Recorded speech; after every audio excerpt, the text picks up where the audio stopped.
ফিলিপিয়া পত্ৰ 1 অধ্যায়। ফিলিপিয়াসকলৰ প্ৰতি পৌলৰ প্ৰেমৰ নমস্কাৰ। খ্ৰীষ্ট যীশুৰ দাস পৌল আৰু তিমথিয়, খ্ৰীষ্ট যীশুত থকা যিসকল পবিত্ৰ লোক ফিলিপিত আছে, তেখেতসকলৰ সৈতে তেখেতসকলৰ অধ্যক্ষ আৰু পৰিচাৰকসকলৰ সমীপলৈ আমাৰ পিতৃ ঈশ্বৰ আৰু প্ৰভু যীশুখ্ৰীষ্টৰ পৰা আপোনালোকলৈ অনুগ্ৰহ আৰু শান্তি হওক। মই আপোনালোকৰ প্ৰতিটো ভাৱেৰে মোৰ ঈশ্বৰৰ ধন্যবাদ কৰোঁ। প্ৰতিবাৰে মই আপোনালোকৰ বাবে প্ৰাৰ্থনা কৰোঁ। এয়া সদায় এটা আনন্দৰ নিবেদন হয়। প্ৰথম দিনৰে পৰা এতিয়ালৈকে শুভবাৰ্তা ঘোষণাৰ কাৰ্যত আপোনালোকৰ সহভাগিতা থকাৰ বাবে মই ধন্যবাদ কৰোঁ। যিজনে আপোনালোকত সৎকৰ্ম আৰম্ভ কৰিলে, সেইজনে যীশুখ্ৰীষ্টৰ আগমনৰ দিনলৈকে সিদ্ধ কৰি থাকিব বুলি দৃঢ় প্ৰত্যয় কৰিলোঁ। আপোনালোক সকলোৰে বিষয়ে এনে ন্যায় ভাৱ ৰখা মোৰ উচিত, কাৰণ আপোনালোক মোৰ হৃদয়ত আছে। কিয়নো মই বন্দী অৱস্থাত থাকোঁতে আৰু শুভবাৰ্তাৰ পক্ষত উত্তৰ আৰু প্ৰমাণ দিয়া কথা যি অনুগ্ৰহ পালোঁ, তাৰে আপোনালোকো সহভাগী হৈছে। কাৰণ খ্ৰীষ্ট যীশুৰ স্নেহত মই আপোনালোকৰ কাৰণে ইমান সাহস কৰোঁ, সেই বিষয়ে ঈশ্বৰ মোৰ সাক্ষী আছে। আৰু মই প্ৰাৰ্থনা কৰি আছোঁ যাতে আপোনালোকে প্ৰেম, জ্ঞান আৰু সকলো বিবেচনাত অধিককৈ উপচি পৰে। মই প্ৰাৰ্থনা কৰোঁ আপোনালোকে যাতে যি শ্ৰেষ্ঠ সেইবোৰ বিবেচনা কৰি সেইদৰে নিৰ্ণয় কৰিব পাৰে, আৰু এইদৰে খ্ৰীষ্টীয় দিনৰ অপেক্ষাৰ নিৰ্দোষী আৰু নিৰ্বিঘ্ন হওক। নিবেদন কৰোঁ আপোনালোক যেন ঈশ্বৰৰ মহিমা আৰু প্ৰশংসাৰ অৰ্থে যীশুখ্ৰীষ্টৰ যোগেদি ধাৰ্মিকতাৰ ফলেৰে পৰিপূৰ্ণ হয়। এতিয়া হে ভাইসকল, আপোনালোকে এই কথা জানি লোৱাটো মই ইচ্ছা কৰোঁ যে মোলৈ যি ঘটিল, সেইবোৰ শুভবাৰ্তাৰ বাবে বাধা হোৱাৰ বিপৰীতে বৃদ্ধিৰ অৰ্থেহে ঘটিল। কাৰণ খ্ৰীষ্টত মোৰ যি বন্ধন, সেই গোটেই প্ৰীতনিয়মত আৰু আন সকলোৰে আগত প্ৰকাশিত হ'ল। আৰু সেয়ে খ্ৰীষ্টত থকা ভাইসকলৰ অধিকভাগে মই বন্ধনত থকা অৱস্থাত প্ৰভু দৃঢ় বিশ্বাস ৰাখিছে। ঈশ্বৰৰ বাক্য নিৰ্ভয়ৰূপে ক'বলৈ অধিক সাহস কৰিছে। কোনোৱে ঈৰ্ষাৰে আৰু বিবাদেৰে আৰু কোনোৱে সৎভাৱেৰে খ্ৰীষ্টক ঘোষণা কৰে। এভাগে প্ৰেমৰ কাৰণে ঘোষণা কৰে, আৰু চিনস্বৰূপে মই শুভবাৰ্তাৰ পক্ষত উত্তৰ দিবলৈ নিযুক্ত হৈছোঁ বুলি জানিছোঁ। কিন্তু কিছুমানে স্বাৰ্থপৰতাৰে আৰু আন্তৰিকতাহীনভাৱে খ্ৰীষ্টক প্ৰচাৰ কৰে। তেখেতসকলে শুদ্ধ ভাৱেৰে নহয়, কিন্তু মোৰ বন্ধন ক্লেশযুক্ত কৰিবৰ আশাৰে তাকে কৰে। তাতেই বা কি হ'ল? কপটেৰেই হওক বা সত্যৰেই হওক, কোনো প্ৰকাৰে খ্ৰীষ্টৰ প্ৰচাৰিত হৈ আছে। ইয়াতে মই আনন্দহে কৰিছোঁ আৰু আনন্দ কৰি থাকিম, কিয়নো মই জানো যে আপোনালোকৰ প্ৰাৰ্থনা আৰু যীশুখ্ৰীষ্টৰ আত্মাৰ উপকাৰৰ যোগেদি মোৰ পৰিত্ৰাণৰ অৰ্থে এয়ে মোলৈ ঘটিব। এয়ে মোৰ আকাংক্ষা আৰু আশা সিদ্ধ হ'ব যে মই কোনোমতে লজ্জিত নহওঁ, কিন্তু সাহেৰে যেনেকৈ সদায় তেনেকৈ এতিয়াও জীৱনৰ দ্বাৰাই হওক বা মৰণৰ দ্বাৰাই হওক মোৰ শৰীৰত খ্ৰীষ্ট মহিমান্বিত হ'ব। কিয়নো মোৰ পক্ষে জীয়াই থকা হৈছে খ্ৰীষ্ট, মৰাই হৈছে লাভ। কিন্তু মাংসত জীয়াই থকা যদি মোৰ পক্ষে কৰ্মৰ ফল উৎপন্ন কৰোঁতা হয়, তেনেহ'লে কোনটো মনোনীত কৰিম সেই বিষয়ে মই নাজানো। কিন্তু মই এই দুটাৰ চেপাৰ মাজত সোমাই আছোঁ। ইয়াৰ পৰা গৈ খ্ৰীষ্টৰ লগত থাকিবলৈ মোৰ ইচ্ছা, কিয়নো সেয়ে অতি অধিক গুণে উত্তম। কিন্তু এতিয়া আপোনালোকৰ কাৰণে শৰীৰত জীৱিত থকাই অধিক প্ৰয়োজন হৈছে, আৰু ইয়াকে মই দৃঢ় প্ৰত্যয় কৰি থাকিম বুলি জানিছোঁ। হয়, আৰু বিশ্বাসত আপোনালোকৰ বৃদ্ধি আৰু আনন্দ হ'বৰ বাবে আপোনালোক সকলোৰে আগত থাকিবলৈ পাম। মোৰ বাবে আপোনালোকৰ শ্লাঘাৰ কাৰণ খ্ৰীষ্ট যীশুত উপচি পৰা উচিত। যিহেতু মই আপোনালোকৰ সৈতে পুনৰাই উপস্থিত হৈছোঁ, মই যদি আপোনালোকক চাবলৈ যাওঁ নাইবা অনুপস্থিতিতো থাকোঁ, তথাপি আপোনালোকে যে এক আত্মাৰে থিৰ হৈ আছে আৰু এক মনেৰে শুভবাৰ্তাৰ সম্বন্ধীয় বিশ্বাসৰ পক্ষে প্ৰাণপণ কৰিছে, এই বিষয়ে যেন আপোনালোকৰ পৰা শুনিবলৈ পাম। ইয়াৰ বাবেই আপোনালোকে খ্ৰীষ্টৰ শুভবাৰ্তাৰ যোগ্য জীৱন যাপন কৰক। সেয়ে মাত্ৰ মোৰ নিবেদন, আপোনালোকৰ বিৰোধীসকলৰ বাবে কোনো বিষয়ত ত্ৰাসযুক্ত নহ'ব। সেয়ে তেখেতসকলৰ অৰ্থে বিনাশ, কিন্তু আপোনালোকৰ অৰ্থে ঈশ্বৰৰ পৰাই পৰিত্ৰাণৰ প্ৰমাণ হয়। কিয়নো খ্ৰীষ্টত কেৱল বিশ্বাস কৰিবলৈ নহয়, কিন্তু খ্ৰীষ্টৰ কাৰণে দুখ ভোগ কৰিবলৈকো আপোনালোকক তেওঁৰ কাৰণে অনুগ্ৰহ দান কৰা হ'ল। যিহেতু আপোনালোকে আগেয়ে মোক যি ৰূপত যুদ্ধ কৰা দেখিলে আৰু এতিয়াও কৰি থকা শুনিছে, সেইদৰে আপোনালোকেও যুদ্ধ কৰক। ফিলিপিয়া পত্ৰ 2 অধ্যায়। ঐক্য, সহন আৰু প্ৰেম আদি প্ৰকাশ কৰিবৰ বাবে উদগনি। এতেকে খ্ৰীষ্টত যদি কোনো আশ্বাস, প্ৰেমৰ যদি কোনো সান্তনা, আত্মাৰ যদি কোনো সহভাগিতা আৰু কোনো স্নেহ আৰু দয়া থাকে, তেনেহ'লে আপোনালোকে এক বিষয় ভাবি এক প্ৰেম, এক মনৰ আৰু এক ভাৱৰ লোক হৈ মোৰ আনন্দ পৰিপূৰ্ণ কৰক। আপোনালোকে বিৰোধ বা অনৰ্থক দৰ্পৰে একো নকৰিব, কিন্তু নম্ৰভাৱে প্ৰত্যেকে নিজতকৈ আনক উত্তম বুলি মান্য কৰক। প্ৰতিজনে নিজৰ বিষয়ে নহয়, কিন্তু আনৰ বিষয়ে ভাবক। খ্ৰীষ্ট যীশুত যি ভাৱ এই আপোনালোকৰ হওক। যিজনৰ অস্তিত্ব ঈশ্বৰৰূপী আছিল, তেওঁ ঈশ্বৰৰ সমান হ'লেও তাক কাঢ়ি লোৱা বুলি নামানিলে, বৰং নিজকে শূন্য কৰিলে আৰু তেওঁ দাসৰ ৰূপ ধাৰণ কৰিলে। তেওঁ মানুহৰ নিচিনা হৈ অৱতীৰ্ণ হ'ল আৰু তেওঁ আকাৰ প্ৰকাৰত মানুহৰ দৰে হ'ল। তেওঁ নিজকে সৰু কৰি মৃত্যুলৈকে, এনেকৈ ক্ৰুচীয় মৃত্যুলৈকে আজ্ঞাধীন হ'ল। এইকাৰণে ঈশ্বৰে তেওঁক অতি ওখ পদ দিলে আৰু সকলো নামতকৈ এই শ্ৰেষ্ঠ নাম তেওঁক দান কৰিলে, যাতে স্বৰ্গত, পৃথিৱীত আৰু পৃথিৱীৰ তলত নিবাস কৰা সকলোৱে যীশুৰ নামত আঁঠু লয়। আৰু যীশুখ্ৰীষ্টই যে প্ৰভু, ইয়াক যেন পিতৃ ঈশ্বৰৰ মহিমাৰ অৰ্থে সকলো জীৱাই স্বীকাৰ কৰে। এতেকে হে মোৰ প্ৰিয়সকল, আপোনালোকে যেনেকৈ সদায় আজ্ঞাধীন আছিল, তেনেকৈ মোৰ সাক্ষাতে যি ৰূপ কেৱল সেইদৰে নহয়, কিন্তু এতিয়া মোৰ অনুপস্থিতিটো অধিককৈ ভয় আৰু কম্পনেৰে নিজ নিজ পৰিত্ৰাণ সম্পন্ন কৰক।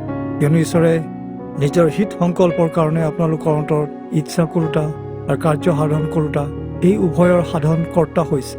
বিবাদ আৰু তৰ্ক বিতৰ্ক নোহোৱাকৈ সকলো কৰ্ম কৰক, যাতে ঈশ্বৰৰ নিষ্কলংক সন্তান হ'বৰ কাৰণে আপোনালোকে যেন পবিত্ৰ, নিৰ্দোষী আৰু শুদ্ধ হয়।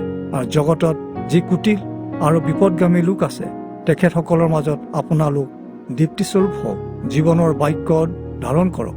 এই খ্ৰীষ্টৰ আগমনৰ দিনত মোৰ বাবে শ্লাঘাৰ কাৰণ হ'ব, কিয়নো মই ব্যথা দৌৰ মৰা নাই আৰু ব্যথা পৰিশ্ৰমো কৰা নাই, কিন্তু আপোনালোকৰ বিশ্বাসৰূপ যজ্ঞ আৰু সেৱাৰ কাৰ্যত যদিওবা মই নৈবদ্য স্বৰূপে ধৰা যাম, তথাপি মই আনন্দ কৰোঁ আৰু আপোনালোক সকলোৰে সৈতে আনন্দ কৰোঁ। এই বিষয়ে আপোনালোকে আনন্দ কৰক আৰু মোৰে সৈতে আনন্দ কৰক। কিন্তু আপোনালোকৰ বিষয়ে জানিবলৈ পোৱাত মই যেন সন্তুষ্ট হ'ম। এইকাৰণে সোনকালে আপোনালোকৰ তালৈ তিমথিয়ক পঠাবৰ বাবে মই প্ৰভু যীশুত আশা কৰিছোঁ। কিয়নো আপোনালোকৰ বিষয়ে সঁচাকৈ চিন্তা কৰিবলৈ তিমথিয়ৰ মনৰ দৰে আন লোক মোৰ কোনো নাই। কাৰণ সকলোৱে যীশুখ্ৰীষ্টৰ বিষয়ে নহয়, নিজৰ বিষয়েহে চেষ্টা কৰে। কিন্তু আপোনালোকে তিমথিয়ৰ পৰীক্ষা সিদ্ধ গুণৰ বিষয়ে জানে, কাৰণ তেওঁ পিতৃৰ লগত পুত্ৰৰ যেনে তেনেকৈ মোৰ লগতো শুভবাৰ্তাৰ অৰ্থে সেৱা কৰ্ম কৰিলে। এতেকে মোৰ কি ঘটিব সেই বিষয়ে জনা মাত্ৰকে তেওঁক পঠিয়াবৰ বাবে মই আশা কৰিছোঁ। কিন্তু মই নিজেও সোনকালে আপোনালোকৰ ওচৰলৈ যাম বুলি প্ৰভুত বিশ্বাস কৰিছোঁ। মোৰ অভাৱত সেৱা শুশ্ৰূষা কৰোঁতা আপোনালোকৰ পাচনি, অথচ মোৰ ভাই, সহকাৰী আৰু সহসেনা যি ইপ্ৰাফদিক, তেখেতক আপোনালোকৰ তালৈ পঠিয়াবলৈ মই প্ৰয়োজন দেখিলোঁ। কিয়নো তেখেত নৰিয়াত পৰা বাৰ্তা আপোনালোকে শুনিলে। তেওঁ আপোনালোকৰ কাৰণে অতিশয় হাবিয়াস কৰিছিল আৰু তেওঁ বৰ উদ্বিগ্ন হৈছিল। তেখেত নৰিয়াত পৰি মৃতপ্ৰায় হৈছিল হয়, কিন্তু ঈশ্বৰে তেওঁলৈ দয়া কৰিলে। অকল তেওঁলৈ নহয়, কিন্তু মোৰ দুখৰ ওপৰি দুখ যেন নঘটে, এইকাৰণে মোৰলৈকো দয়া কৰিলে। এতেকে আপোনালোকে তেওঁক পুনৰাই দেখি যেন আনন্দিত হয় আৰু মোৰ শোকো যেন কম হয়, এইকাৰণে তেখেতক পঠিয়াবলৈ ইচ্ছা কৰিলোঁ। সম্পূৰ্ণ আনন্দেৰে আপোনালোকে প্ৰভুত থাকি ইপ্ৰাফ্ৰদিতক গ্ৰহণ কৰিব আৰু তেনেকুৱা মানুহক আদৰণীয় জ্ঞান কৰিব। কিয়নো মোৰ সেৱা শুশ্ৰূষাত আপোনালোকৰ যি যি ত্ৰুটি আছিল তাক সম্পূৰ্ণ কৰিবলৈ তেখেত প্ৰাণপণ কৰি খ্ৰীষ্টৰ কাৰ্যৰ কাৰণে মৃতপ্ৰায় হৈছিল। ফিলিপিয়া পত্ৰ 3 অধ্যায়। পৌলৰ খ্ৰীষ্টীয় জীৱন। সিহঁতে হে মোৰ ভাইসকল, প্ৰভুত আনন্দ কৰক। এই একে কথাকে আপোনালোকলৈ লিখিবৰ বাবে মোৰ কোনো সমস্যা হোৱা নাই, আৰু সেইবোৰে আপোনালোকক নিৰাপদে ৰাখিব। সেই কুকুৰহঁতলৈ সাৱধানে থাকিব। এই দুষ্কৰ্মকাৰীসকলৰ প্ৰতি সাৱধান হওক, আৰু যিসকলে ছিন্ন ভিন্ন কৰিব বিচাৰে সিহঁতলৈকো সাৱধানে থাকক। কিয়নো আমি সেই প্ৰকৃততে চূণত হোৱা লোক। আমি ঈশ্বৰৰ আত্মাৰে আৰাধনা কৰোঁ আৰু খ্ৰীষ্ট যীশুত গৌৰৱ কৰোঁ আৰু মাংসত একো ভৰসা নকৰোঁ। তথাপি মই হ'লে মাংসটো ভৰসা কৰিব পাৰোঁ। কোনোৱে যদি মাংসত ভৰসা কৰিব পাৰে বুলি ভাবে, তেনেহ'লে তাতকৈ মই অধিক ভৰসা কৰিব পাৰোঁ। মই অষ্টম দিনত চূণত হোৱা ইজৰাইল জাতিৰ বিন্যামিন পৈদৰ ইব্ৰীসকলৰ মাজৰ এজন আৰু বিধানৰ সম্বন্ধে এজন ফৰিচী। মই উদ্যমেৰে মণ্ডলীৰ তাৰণাকাৰী আৰু বিধানৰ ধাৰ্মিকতাৰ সম্বন্ধে নিৰ্দোষী আছিলোঁ। কিন্তু মোৰ পক্ষে যি যি লাভ আছিল, এই সকলোকে খ্ৰীষ্টৰ কাৰণে মই মূল্যহীন যেন মানিলোঁ। মোৰ প্ৰভু খ্ৰীষ্ট যীশুৰ জ্ঞানৰ উত্তমতাৰ কাৰণে মই সকলোকে মূল্যহীন যেনহে মানিছোঁ, আৰু তেওঁৰ কাৰণে সকলোকে অগ্ৰাহ্য কৰিলোঁ, যাতে মই তেওঁক লাভ কৰিব পাৰোঁ। আৰু এতিয়া মই তেওঁক বিচাৰি পালোঁ। মোৰ নিজ ধাৰ্মিকতা বা বিধানৰ পৰা পোৱা ধাৰ্মিকতাৰে ধাৰ্মিক নহয়। ইয়াৰ পৰিৱৰ্তে মই খ্ৰীষ্টত বিশ্বাস কৰাৰ দ্বাৰাই ঈশ্বৰৰ পৰা পোৱা ধাৰ্মিকতাৰে ধাৰ্মিক হ'লোঁ। এই ধাৰ্মিকতা তেওঁক জনাৰ যোগেদি তেওঁৰ পুনৰুত্থানৰ শক্তি আৰু তেওঁৰ দুখ ভোগৰ সহভাগিতাত মই খ্ৰীষ্টৰ মৃত্যুৰ সমৰূপ হৈ তেওঁৰ দ্বাৰাই ৰূপান্তৰিত হৈছোঁ, যাতে কোনো প্ৰকাৰে মৃত লোকৰ পুনৰুত্থানৰ ভাগী হ'ব পাৰোঁ। মই এইবোৰ এতিয়ালৈ গ্ৰহণ কৰিব পৰা নাই, সেইবাবে মই এতিয়াও সিদ্ধ হোৱা নাই। কিন্তু যি কাৰণত খ্ৰীষ্ট যীশুৰ দ্বাৰাই মোক নিয়ন্ত্ৰণ কৰা হ'ল, মই যেন কোনো প্ৰকাৰে সেইবোৰক মোৰ অধীনত কৰিব পাৰোঁ, তাৰ বাবে মই চলি আছোঁ। হে ভাইসকল, মই যে সেয়া মোৰ অধীনত কৰিলোঁ, সেই বিষয়ে এনে নহয়, সেই বিষয়ে এনে ভাৱ এতিয়ালৈকে কৰা নাই। কিন্তু মই এই কাম কৰোঁ, পাছত থকা সকলোকে পাহৰি আগত থকা সুৰলৈহে যত্ন কৰোঁ। খ্ৰীষ্ট যীশু ঈশ্বৰে কৰা স্বৰ্গীয় আমন্ত্ৰণৰ বতাহৰ অৰ্থে ঘাইকৈ আগবাঢ়ি গৈ আছোঁ। এতেকে আমি যিমান সিদ্ধ লোক আছোঁ, সকলোৱে সেই ৰূপে ভাবক। আৰু যদি কোনো বিষয়ে আপোনালোকৰ অন্য ভাৱ থাকে, তেনেহ'লে ঈশ্বৰে সেই বিষয়ে আপোনালোকলৈ প্ৰকাশ কৰিব। যি কাৰণতেই নহওক, আমি যি পথত এইখিনি পালন কৰোঁ, তাতেই যেন অনুসৰণ কৰি চলোঁ। সেই ভাইসকল, আপোনালোকেও মোৰ অনুকাৰী হওক, আৰু আপোনালোকৰ আৰ্শীস্বৰূপ যি আমি আৰু আমাৰ দৰে যি সকলে জীৱন যাপন কৰে, তেখেতসকলক অনুসৰণ কৰক। মই আপোনালোকক বাৰে বাৰে কৈছোঁ, এতিয়াও সকলো টুকিয়েই কওঁ, আপোনালোকৰ অনেকে জীয়াই থাকিও খ্ৰীষ্ট কোচৰ শত্ৰু হৈ আছে। তেখেতসকলৰ শেষ গতি সৰ্বনাশ। পেটেই তেখেতসকলৰ ঈশ্বৰ। নিজ নিজ লাজত তেখেতসকলৰ গৌৰৱ আছে। তেখেতসকলে পাৰ্থিৱ বিষয়বোৰৰ বিষয়ে ভাবি থাকে, কিয়নো আমি যি ৰাজ্যৰ মানুহ, সেই ৰাজ্য স্বৰ্গত আছে, আৰু স্বৰ্গৰ পৰাই আহিব বুলি আমাৰ প্ৰাণকৰ্তা প্ৰভু যীশু খ্ৰীষ্টলৈ অপেক্ষা কৰি আছোঁ। তেওঁ যি কাৰ্যসাধক গুণেৰে সকলোকে বশীভূত কৰিব পাৰে, তেনেদৰেই তেওঁ আমাৰ এই নিশ অৱস্থাৰ শৰীৰক ৰূপান্তৰণ কৰি তেওঁৰ প্ৰতাপৰ শৰীৰৰ সমৰূপ কৰিব। ফিলিপিয়া পত্ৰ 4 অধ্যায়। এতেকে হে মোৰ প্ৰিয় আৰু ইষ্ট ভাইসকল, আপোনালোকেই মোৰ আনন্দ আৰু কীৰ্তিস্বৰূপ। প্ৰেমৰ বন্ধুসকল, এনেদৰে প্ৰভুত আপোনালোকে স্থিৰে থাকক। মই ইবদিয়া আৰু সন্তোষীক বিনয় কৰি আছোঁ, প্ৰভুত তেওঁলোক যেন এক মন হয়। প্ৰকৃততে মই আপোনালোককো নিবেদন কৰোঁ, হে মোৰ সৎ বন্ধুসকল, আপোনালোকে এই ভনী দুজনীক সহায় কৰক, কিয়নো তেখেতসকলে ক্লিমেণ্ট আৰু মোৰ সহকাৰীসকলৰ সৈতে শুভবাৰ্তাৰ বাবে মোৰ সহিত প্ৰাণপণ কৰিছিল, আৰু এই লোকসকলৰ নাম জীৱন পুস্তকত লিখা আছে। আপোনালোকে প্ৰভুত সদায় আনন্দ কৰক। পুনৰাই কওঁ, আনন্দ কৰক।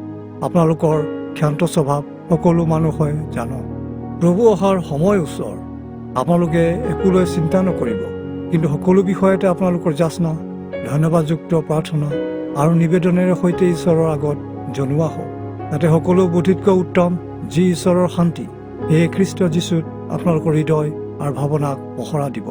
শেষতে সেই ভাইসকল, যি সত্য, আদৰণীয়, ন্যায়, শুদ্ধ, প্ৰেমময় আৰু সুখ্যাতিযুক্ত, যিকোনো সদ্গুণ আৰু যিকোনো প্ৰশংসাযুক্ত, সেইবোৰ বিষয় আলোচনা কৰক। আপোনালোকে যি শিকিলে, গ্ৰহণ কৰিলে, শুনিলে আৰু মোক যেনে দেখিলে, তেনেদৰে সকলোৱে আচৰণ কৰক, যাতে শান্তিৰ আকৰ ঈশ্বৰ আপোনালোকৰ লগত থাকিব। শেষ কথা, মই প্ৰভুত অতিশয় আনন্দিত। মোৰ উপকাৰৰ অৰ্থে আপোনালোকৰ চিন্তা শেষত পুনৰ জীৱিত হ'ল। যদিও আপোনালোকে আগতে চিন্তা কৰিছিল, কিন্তু এতিয়া সহায় কৰিবলৈ কোনো নাটনিৰ বিষয়ে মই যে এই কথা কৈছোঁ এনে নহয়, যেনে মই সকলো ধৰণৰ অৱস্থাতে সন্তুষ্ট হৈ থাকিবলৈ শিকিলোঁ। মই অভাৱৰ সময়ত থাকিবলৈ জানো, আৰু প্ৰচুৰ্যতাৰ সময়তো থাকিবলৈ জানো। সকলো বিষয়তে মই তৃপ্ত হ'বলৈ আৰু ক্ষুধিত হ'বলৈ, উপচয় ভোগ কৰিবলৈ আৰু অভাৱত থাকিবলৈ শিক্ষিত হ'লোঁ। মই খ্ৰীষ্টীয়ৰ দ্বাৰাই সকলো কাম সিদ্ধ কৰিব পাৰোঁ, কিয়নো তেওঁ মোক বলৱান কৰে। তথাপি আপোনালোকে যে মোৰ ক্লেশত সহভাগী হ'ল, এই বিষয়ে বৰ ভাল কৰিলে। হে ফিলিপিয়াসকল, আপোনালোকে নিজেও জানে যে শুভবাৰ্তা প্ৰচাৰ কৰাৰ আৰম্ভণিতে যেতিয়া মই মাকিদনিয়াৰ পৰা প্ৰস্থান কৰিছিলোঁ, তেতিয়া কোনো মণ্ডলীয়ে দান দিয়া বা দান লোৱাৰ কথাত মোৰ সহভাগী নহ'ল, কেৱল আপোনালোকহে হৈছিল। এনে কি মই থেছালনিত থাকোঁতেও আপোনালোকে এবাৰতকৈ বেছি মোৰ প্ৰয়োজনীয় উপকাৰ পঠিয়াইছিল। মই যে দান বিচাৰিছোঁ সেয়ে নহয়, কিন্তু আপোনালোকৰ হিচাপত বহু লাভজনক ফল দেখিবলৈহে বিচাৰিছোঁ। সকলো বিষয়তে মোৰ প্ৰচুৰতা আছে। মই সম্পূৰ্ণ হ'লোঁ। মই ইপ্ৰাফ্ৰদিতৰ দ্বাৰাই আপোনালোকৰ পৰা উপহাৰবোৰ পালোঁ। সেয়ে সুগন্ধৰ আঘ্ৰাণস্বৰূপ আৰু ঈশ্বৰৰ গ্ৰাহ্য আৰু সন্তোষজনক যজ্ঞস্বৰূপ। আৰু মোৰ ঈশ্বৰে আপোনালোকৰ সকলো অভাৱ লতাপাৰে নিজ ধন অনুসাৰে খ্ৰীষ্ট যীশুত পূৰ্ণ কৰিব। এতিয়া আমাৰ পিতৃ ঈশ্বৰৰ মহিমা চিৰকাল হওক। আমেন। খ্ৰীষ্ট যীশু থকা সকলো পবিত্ৰ লোকক মংগলবাদ দিব। মোৰ লগৰ ভাইসকলে আপোনালোকক মংগলবাদ কৰিছে। সকলো পবিত্ৰ লোকে, বিশেষকৈ চিজাৰৰ ঘৰৰ লোকসকলে আপোনালোকক মংগলবাদ কৰিছে। প্ৰভু যীশু খ্ৰীষ্টৰ অনুগ্ৰহ আপোনালোকৰ আত্মাৰ লগত থাকক।